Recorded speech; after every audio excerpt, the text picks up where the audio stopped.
अस्सलाम वालेकुम 10th class. उम्मीद है आप सब घर में खैरियत से होंगे। बेटा ऑनलाइन लेक्चर्स 10th फिजिक्स के लिए आज का हमारा लेक्चर नंबर 2 है कैथोड रे ऑसिलोस्कोप CRO। ये क्या होता है? आपने बेटा ये इंस्ट्रूमेंट अक्सर जो पुराने टेलीविजन्स हैं उसमें भी शायद आपने ये देखा हो।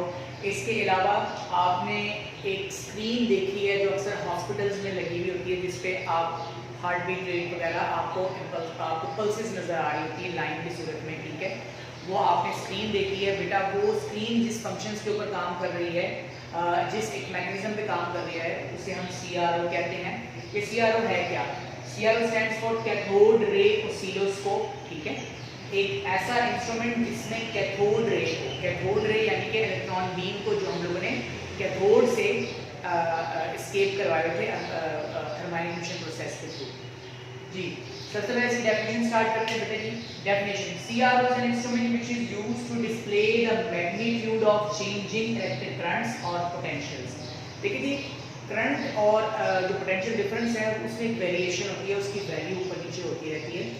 अब हमने किसी भी इलेक्ट्रिकल एक्टिविटी को एक स्क्रीन पर देखनी है, ठीक है, कि उसमें वो मैक्सिमम कितने पीक पर जाता है और मिनिमम कितने पीक पर वो आता है, ठीक है। जैसे कि हार्ट बीट रेट होती है, जैसे कि जब आप ECG जब आप करवाते हैं, ठीक है, हार्ट इलेक्ट्रोकार्डियोग्राम टेस्ट जब आप करवाते हैं तो उस सूरत में आपको एक स्ट्रिप दी जाती है, ठीक है, स्ट्रिप दी जाती है। इसके ऊपर आपकी हार्ट बीट कुछ इस तरीके से, ठीक है, सुपर इम्पोज होती है।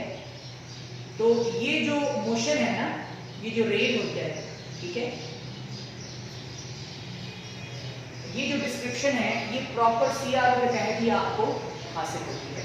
जी, जरा आप डायग्राम को देखिए। सबसे पहले आपके पास 6 वोल्ट की बैटरी है जो कि एक हीटर के साथ यानी कि एक टंगस्टन फिलामेंट के साथ अटैच है, जिसको आपने 6 वोल्ट की बैटरी से हीट अप करना है। यहाँ से हीट एनर्जी इस कैथोड से इलेक्ट्रॉन्स को एमिट करवाएगी, ठीक है, और फिर ये इलेक्ट्रॉन्स प्रॉपरली अपने तमाम फंक्शंस के जरिए, अपने तमाम पार्ट्स के जरिए मूव करता हुआ इस स्क्रीन के ऊपर आपको हासिल होगी, ठीक है।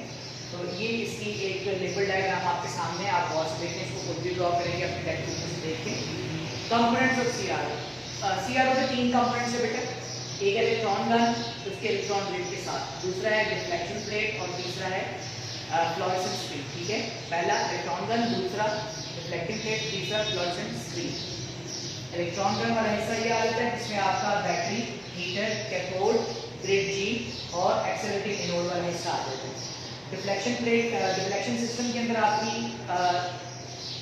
2 पेयर ऑफ प्लेट्स होती हैं, ठीक है, हॉरिजॉन्टल प्लेट और वर्टिकल प्लेट। वर्टिकल प्लेट कुछ इस तरह की होती हैं, ठीक है, और जो हॉरिजॉन्टल प्लेट है वो ऐसे होती हैं। इनका अपना अपना एक फंक्शन है, आगे फंक्शन का मैं जिक्र करूंगा इंशाल्लाह, ठीक है। चलिए अब हम इनके फंक्शंस की बात करते हैं। सबसे पहले इनका आपकी जनरल हेडिंग है बेटा। आपको मैं साथ लिखने का तरीका भी बता रहा हूँ कि जो आपने वर्कशीट लेनी है या आपने जब काम करना है तो आपने इनको किन हेडिंग्स पर कैसे लिखना है। आप इन हेडिंग्स को सामने रखेंगे, टेक्स्ट बुक की अच्छी तरीके से रीडिंग करेंगे, जिन लाइन के लिए वो हेडिंग सूटेबल है आप उसको प्रॉपर डिसाइड करेंगे, ठीक है। वीडियोस को साथ साथ देखते रहें और रीडिंग आप साथ साथ करते रहेंगे। जी, सबसे पहले हेडिंग आएगी इलेक्ट्रॉन गन की, मतलब ये वाली, ठीक है। इसमें आपके हेडिंग आ जाती है इलेक्ट्रॉन बीम, ग्रिड G और एक्सेलरेटिंग एनोड। जी, इलेक्ट्रॉन गन के अंदर क्या होता है कि इस बैटरी की वजह से जो इलेक्ट्रॉन्स रिलीज होंगे कैथोड से वो प्रॉपर एक लाइन में आएंगे। और ग्रिड G ये एक वर्टिकल बॉल होती है, ठीक है, एक वर्टिकल आपके पास एक पॉइंट होता है जो कि बहुत ज्यादा नेगेटिवली चार्ज होता है। अब आप सुनेंगे कि इलेक्ट्रॉन जो रिलीज हुआ बेटा उस पर भी नेगेटिव चार्ज है और जो सामने बॉल है उस पर भी नेगेटिव चार्ज मौजूद है, बहुत ज्यादा इसके ऊपर नेगेटिव चार्ज मौजूद है। बेसिकली इसको एक कंप्रेस्ड हालत में और एक लाइन की सूरत में अपने अंदर से खारिज करेगा, अपने इस सीट में से, ठीक है, पॉइंट में से, जिससे कि इलेक्ट्रॉन की एक स्कैटर्ड इलेक्ट्रॉन की बीम बन जाएगी। फिर हम आगे आते हैं। आगे आपके पास आ जाता है एक्सेलरेटिंग एनोड। ये जो आपके पास 2 प्लेट्स नजर आ रही है, डिफरेंट आपको व्यू नजर आ रहा है, ये बहुत ज्यादा पॉजिटिवली चार्ज होता है। बेसिकली ये इन नेगेटिवली चार्ज इलेक्ट्रॉन बीम को अपनी तरफ अट्रैक्ट करते हैं तेजी के साथ, ठीक है। जैसे इसको ये प्रॉपर्ली एक्सेलरेट करवाते हैं ताकि आगे इसको थ्रो किया जा सके। नेक्स्ट हेडिंग आपके पास आ जाएगी डिफ्लेक्शन सिस्टम। अच्छा, एक बात मैं मुझे आपको बता दूं, ये जो ग्रिड G है ना बेटा, ये ग्रिड G इस स्क्रीन पर इलेक्ट्रॉन बीम की ब्राइटनेस को भी कंट्रोल करता है। आप अक्सर अपने टेलीविजन की ब्राइटनेस को कंट्रोल करते हैं, कभी इसको ज़्यादा कर देते हैं, कभी कम कर देते हैं। तो उसका तरीकाकार ये होता है कि आप इसका पोटेंशियल इंक्रीज या डिक्रीज करते हैं, ठीक है। जब आप इसके पोटेंशियल को कंट्रोल करेंगे, इसको थोड़ा नेगेटिवली चार्ज बनाएंगे तो ब्राइटनेस चेंज हो जाएगी, ठीक है। ज़्यादा नेगेटिवली चार्ज बनाएंगे तो ब्राइटनेस चेंज हो जाएगी जी। नेक्स्ट हम पार्ट के अंदर आ जाते हैं डिफ्लेक्शन पार्ट्स, ठीक है। डिफ्लेक्शन पार्ट के अंदर आपकी दो प्लेट्स हैं, दो प्लेट का आपका पेयर है, दो पेयर हैं प्लेटों के, ठीक है।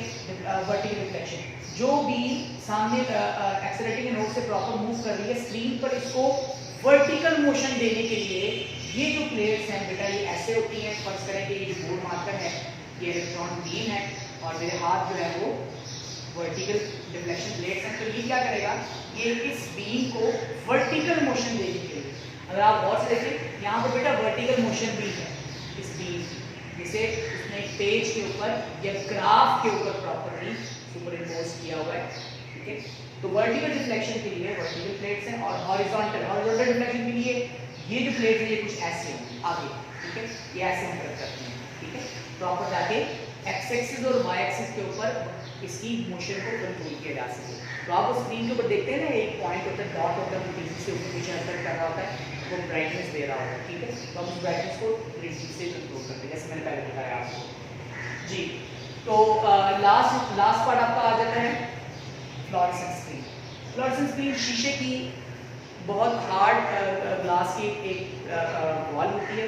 इसके इंटरनल स्ट्रक्चर पर एक केमिकल लगा हुआ है जिसे हम कहते हैं फॉस्फोरस नहीं है बेटा, ये फॉस्फोर है, ठीक है।